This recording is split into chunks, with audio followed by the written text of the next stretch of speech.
Tom had told me about this project years ago, and I remember reading like a rough draft about it, I think. And then I always knew from then, I was like, wherever I am in the world, I'm gonna go back home and do that project, because that's the one that I want to do. The character of Ice, how he was born on the page, was he was a composite of a number of real characters from that time. It sort of started with one true historical gang leader from that period and that era.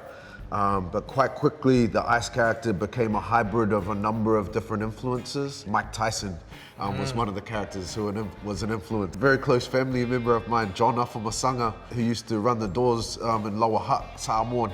He was a big influence. Bishop from Juice, Tupac's character Tony from Montana. Above the Rim. Tony Montana, big influence, man. Who else for you, B, once you jumped on? Oh yeah, definitely. What about the Monopoly guy? Oh yeah. What's his name? Charles Darrow.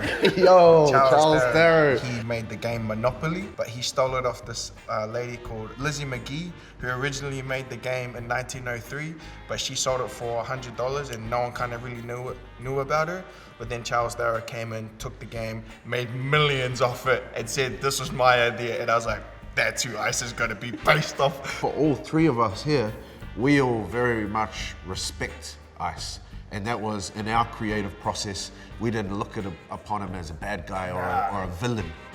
He's a leader. Strong, smart, bossy, like this lovely person here. Ice to me is a boss. He's a Samoan man who's come here with a goal, a vision to better himself. And although intentions are right, execution isn't necessarily the best. Ice is not one true character. He is a fictional creation of our collaboration. Yeah. And that set the table for then when B came in for us to collaborate in a pretty fruitful manner. Yeah. Everyone says it, but one of the coolest projects I've ever done.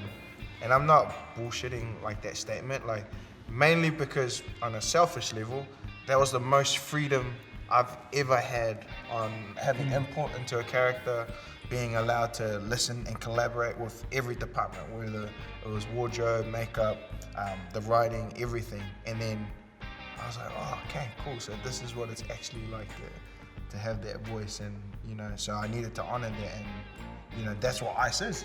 It was like a chance for us to let's just play. Yeah, let's play with this guy. He's a proud Samoan man who had a rough life coming up and has kind of figured out life by himself. And he's very charismatic. He knows his power. He's a businessman, and he loves power. Yo, he loves power. So mean description.